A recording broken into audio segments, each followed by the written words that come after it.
अगर युद्ध हुआ है तो नुकसान तो होगा ही। एंटीजन एंटीबॉडी रिएक्शन को एंटीजन एंटीबॉडी वॉर ही बोला जाता है।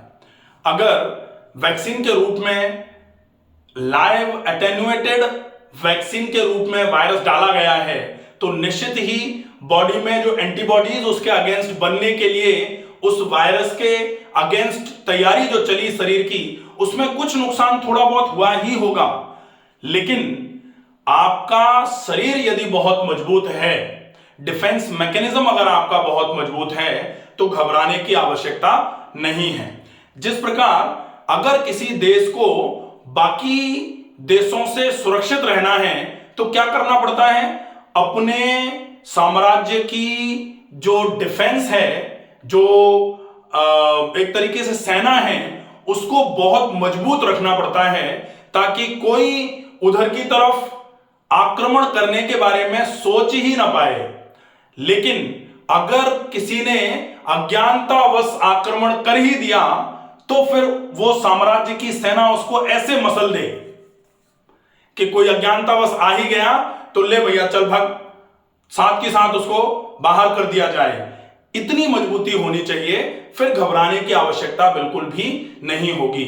जिनके शरीर में इतनी मजबूती है, और इतनी मजबूती को क्या माना जाए, व्याधि क्षमत्व, व्याधियों से लड़ने की क्षमता, जिसको इम्यूनिटी बोला जाता है, रोग प्रतिरोधक क्षमता भी बोला जाता है। तो रोग प्रतिरोधक क्षमता अगर आपकी मजबूत है तो आपको कतई परेशान होने की आवश्यकता नहीं है।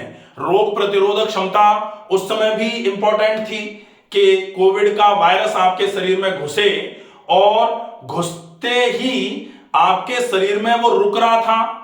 रुकने के बाद वो थोड़े दिन तक रुक करके ये देख रहा था कि इनके बॉडी में हम सिम्टम्स पैदा कर पाएंगे कि नहीं कर पाएंगे, और कुछ दिन के बाद फिर वो सिम्टम पैदा कर रहा था। अगर उसको ऐसा लग रहा था कि सिम्टम पैदा कर सकते हैं, थोड़े बहुत सिम्टम पैदा करते ही अगर शरीर ने उनको वायरसेस को खत्म कर दिया तो बीमारी खत्म हो जा रही थी। और अगर वायरस एक्टिव होकर के शरीर पे हमला कर दिया, उसने पहचान करके कि इनका शरीर में कमजोरी है, अब इनके शरीर को अपने अंडर में ले लेते हैं और इनके शरीर का नुकसान कर देते हैं। होता है ना, जैसे चोर रात को आकर के कहीं बैठ जाएं और उसके बाद वो देखें कि ये सब सो गए हैं, उसके बाद सारे के सारे चोर अलर्ट होकर के सारा सामान लेकर के भाग जाएं।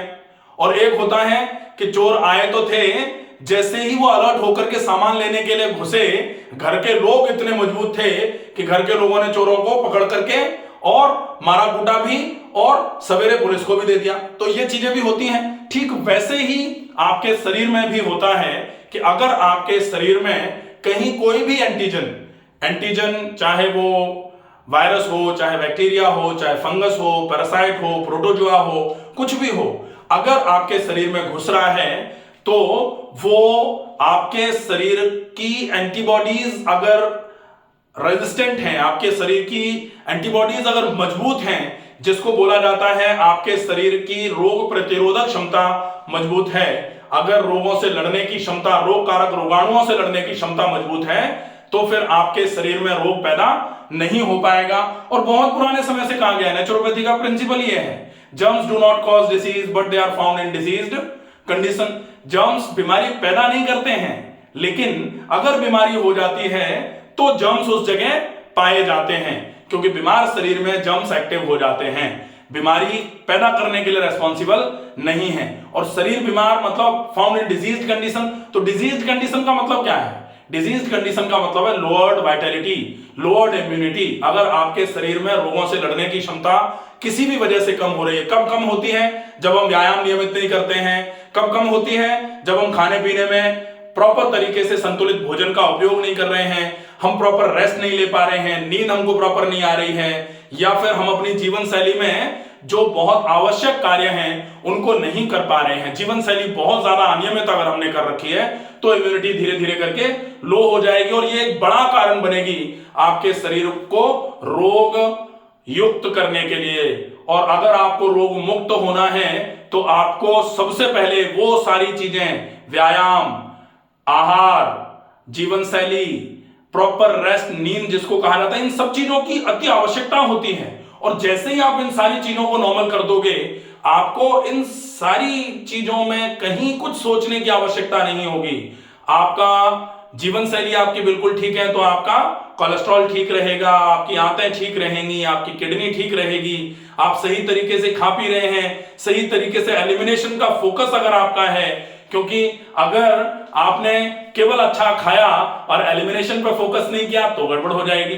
क्योंकि कहा जाता है कि आहार अशुद्ध हो आंत्र शुद्धि, लेकिन हमने खाया तो बहुत अच्छा, लेकिन अगर आंतों में से एलिमिनेशन नहीं हुआ तो आहार शुद्ध हो आंत्र शुद्धि, शुद्ध तो खाया, बढ़िया खाया, लेकिन आंतें साफ किसी वजह से नहीं हो पाई तो वो पड़े पड़े फिर आंतों को खराब करना चालू कर देगा, और आंतें अगर एक बार खराब हो गई, आंत्र शुद्ध हो रक्त शुद्धि। अब आपका खाना तो शुद्ध था लेकिन आंतों में अशुद्धि हो गई, शुद्ध खाना अशुद्ध आंतों में मिलेगा तो शुद्ध नहीं होगा, फिर वो अशुद्ध ही हो जाएगा। और आंत्र शुद्ध हो रक्त शुद्धि, रक्त शुद्ध हो शरीर अशुद्धि, रक्त अगर अशुद्ध हो जाएगा तो शरीर भी अशुद्ध होगा।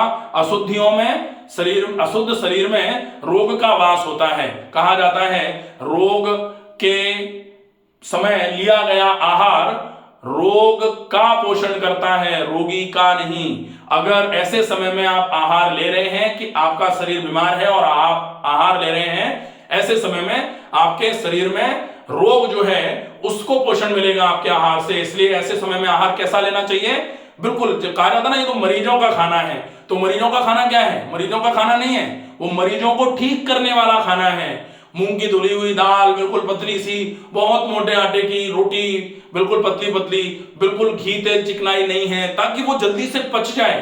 पचेगा तो शरीर में एब्जॉर्ब होगा, एब्जॉर्ब होकर के शरीर को न्यूट्रिशन मिलेगा, उससे पोषण मिलेगा, उससे तब जाके ठीक रहेगा। या फिर फल खा लो, या फिर फलों का जूस ले लो, ये कुछ अच्छी चीजें हैं। फिर बीमारियों के अनुरूप होता है कि किस बीमारी में आपका आहार कैसा होना चाहिए, ये सारी चीजें बहुत स्पेसिफिक होती हैं।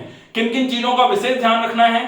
आप आहार में बहुत ज्यादा फोकस करिए, मिर्च मसाले चिकनाई मैदा नमक का उपयोग कम से कम हो, बहुत मोटे आटे की रोटी और उबली हुई सब्जी, सब्जी में लौकी, तोरई, टिंडा, परवल, कद्दू, ये सब्जियां ज्यादा मात्रा में और अच्छी मात्रा में जीरा, सौंफ, थोड़ी सी हींग, अच्छी मात्रा में हल्दी, इसको डाल करके इन सब्जियों को बनाया जाए।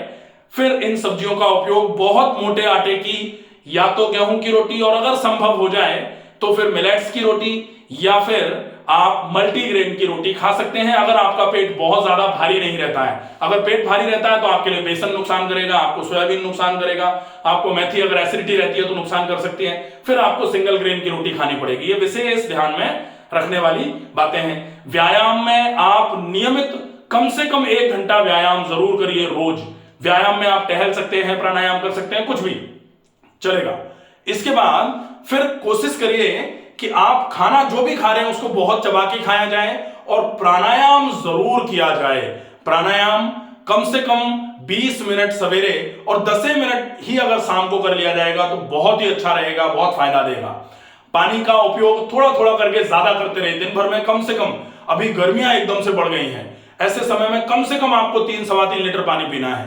3-3.25 लीटर पानी कौन नहीं पी सकता? जिसको किडनी की समस्या है, जिसको पेट में पानी भरा हुआ है, जिनका क्रेटिनिन 2 से ज्यादा आ रहा है, उनको भी ज्यादा मात्रा में पानी पीना बंद कर देना चाहिए। फिर 2 लीटर 2.25 लीटर के आसपास, और क्रेटिनिन अगर 5 से ऊपर है तो फिर 1.5 लीटर के आसपास, क्रेटिनिन अगर 7 के ऊपर हो गया है तो 1.2 लीटर से ज्यादा पानी नहीं पिया जाना चाहिए। ये विशेष कुछ चीजें हैं, इनका फॉलोअप करिए और बिल्कुल निश्चिंत रहिए, स्वस्थ रहिए, सुरक्षित रहिए। धन्यवाद।